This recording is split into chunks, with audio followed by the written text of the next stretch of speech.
एक छोटे से शांत गांव में मिट्टी की खुशबू, कच्चे रास्ते और साधारण लोगों के बीच रहता था एक गरीब लेकिन मेहनती चाय वाला रामू।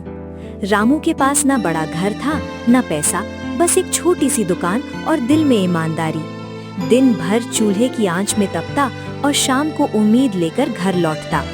उस शाम भी रामू थका हुआ घर पहुंचा, चेहरे पर चिंता, हाथ खाली। सविता, आज पूरे दिन में सिर्फ 5 रुपए की कमाई हुई। लगता है दुकान बंद ही हो जाएगी। समझ नहीं आता क्या करूं। हिम्मत मत हारिए, बुरे दिन हमेशा नहीं रहते। एक दिन जरूर आएगा जब हमारी मेहनत रंग लाएगी।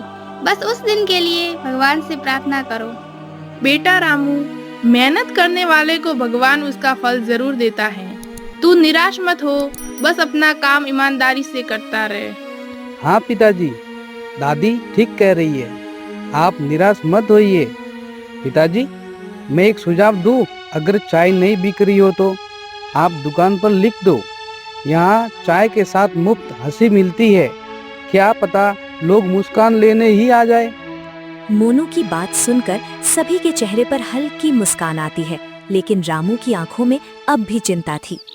अगली सुबह रामू अपनी दुकान पर चाय बना ही रहा था कि एक थके हुए साधु बाबा वहां आकर रुके। बेटा, बहुत भूख लगी है, कई दिनों से कुछ खाया पिया नहीं है।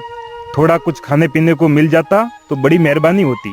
बाबा, मेरे पास बस इतना ही दूध है, लेकिन आप इसे पी लीजिए, मैं चाय बाद में बना दूंगा। ये लो, लेकिन ये साधारण नहीं, जादुई मटका है। इसमें बनी चाय कभी खत्म नहीं होगी और स्वाद भी लाजवाब होगा। बाबा, मैं वादा करता हूँ, इसका उपयोग सिर्फ अच्छे काम में करूँगा। भले कोई भी नौबत आ जाए, मैं आपके इस आशीर्वाद का गलत काम में उपयोग नहीं करूँगा। आपका आशीर्वाद ही मेरे लिए सबसे बड़ा धन है। बाबा ने रामू को आशीर्वाद दिया और उतनी ही रहस्यमयी तरह से चले गए जितने रहस्यमयी तरीके से आए थे। उस दिन से रामू की दुकान पर जैसे चमत्कार होने लगा। मटके में बनी चाय खत्म ही नहीं होती थी और स्वाद इतना अद्भुत कि लोग एक कप पीकर दूसरा मांग लेते। धीरे धीरे पास के गांवों से लोग आने लगे। दुकान के बाहर भीड़ लगने लगी। पिताजी, इतनी भीड़ तो मेले में भी नहीं होती। मेरे हाथ तो काम करते करते और कप धोते धोते थक गए हैं। रामू की चाय में जरूर कुछ खास बात है, पीते ही मन खुश हो जाता है। पूरा गांव अब रामू की चाय की चर्चा कर रहा था, लेकिन हर खुशी किसी की आंखों में चुभती भी है, और वो चुभन हो रही थी गांव के अमीर और लालची आदमी धनीराम को। वो रामू की तरक्की को देखकर जल रहा था। सेठ धनीराम दूर से ये सब देख रहा था। किरोड़ी, कल तक ये रामू पैसों के लिए मेरे आगे हाथ फैलाता था। आज पूरा गांव इसकी दुकान पर लाइन लगाए खड़ा है। कुछ तो राज है, पता लगाओ। सेठ जी, सुना है इसके पास कोई जादुई मटका है जिसमें कोई भी सामग्री बना लो वो कभी खत्म ही नहीं होती और स्वाद भी लाजवाब होता है। अगर वो हमारे पास आ जाए तो हमारे तो बैठे बैठे कमाई हो जाएगी। किरोड़ी की बात सुनते ही सेठ की आंखों में लालच चमक उठता है। किरोड़ी, कैसे भी करके वो मटका हमें रामू से लेना पड़ेगा। आज रात वो मटका हमारे पास होगा, तू बस देखता जा। रात गहरी हो चुकी थी, पूरा गांव सो चुका था।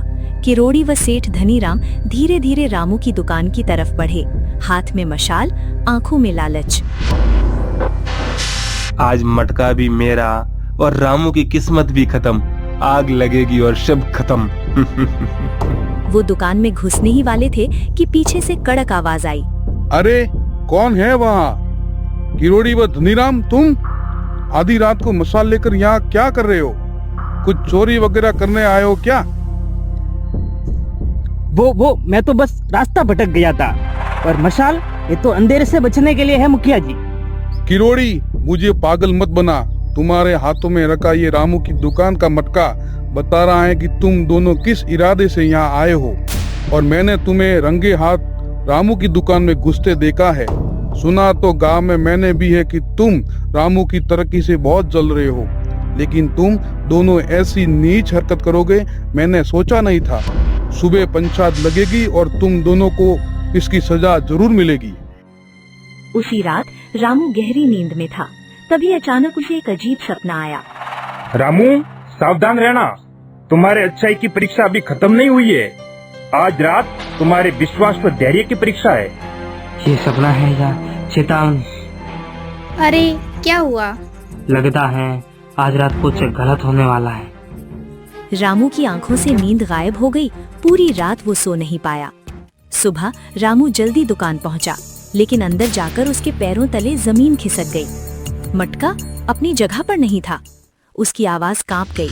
हे राम, मैं लूट गया, मेरा कीमती सामान चोरी हो गया। रामू सिर पर हाथ रखकर फूट फूट कर रोने लगा। तभी दूर से आवाज आई, रुको। सबने मुड़कर देखा। मुखिया जी किरोड़ी व सेठ धनीराम को पकड़ कर ला रहे थे। उसके हाथ में वही मिट्टी का मटका था। पंचायत बैठी, पूरा गांव जमा था। सच सामने आ चुका था। रामू, इन दोनों ने तुम्हारी दुकान में चोरी करने व उसे जलाने की कोशिश की है। इनको सख्त से सख्त सजा मिलनी चाहिए। मुखिया जी, सजा से नफरत बढ़ेगी। अगर इन्हें सजा दूंगा तो इनके परिवार भूखे रहेंगे, और गरीबी की मार क्या होती है वो मैं अच्छे से जानता हूँ। मैं इन्हें माफ करता हूँ। बस ये वादा करे कि आगे किसी गरीब के साथ बुरा नहीं करेंगे। पूरा गांव ये सुनकर स्तब्ध रह गया और रामू की तारीफ करने लगा। सेठ धनीराम की आंखों में आंसू आ गए।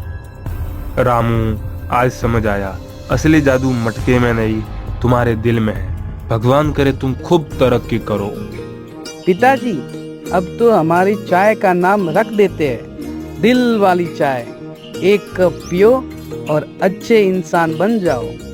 उस दिन के बाद सेठ ने लालच छोड़ दिया और रामू पहले से भी ज्यादा सम्मानित हो गया। उसकी चाय सिर्फ स्वाद के लिए नहीं, उसके अच्छे दिल के लिए मशहूर हो गई। गोलू ने दुकान के बाहर नया बोर्ड लगाया, रामू की चाय दिल से बनी, दिल तक पहुँचे। मेहनत और ईमानदारी का फल हमेशा मीठा होता है, और माफी सबसे बड़ा बदला होती है।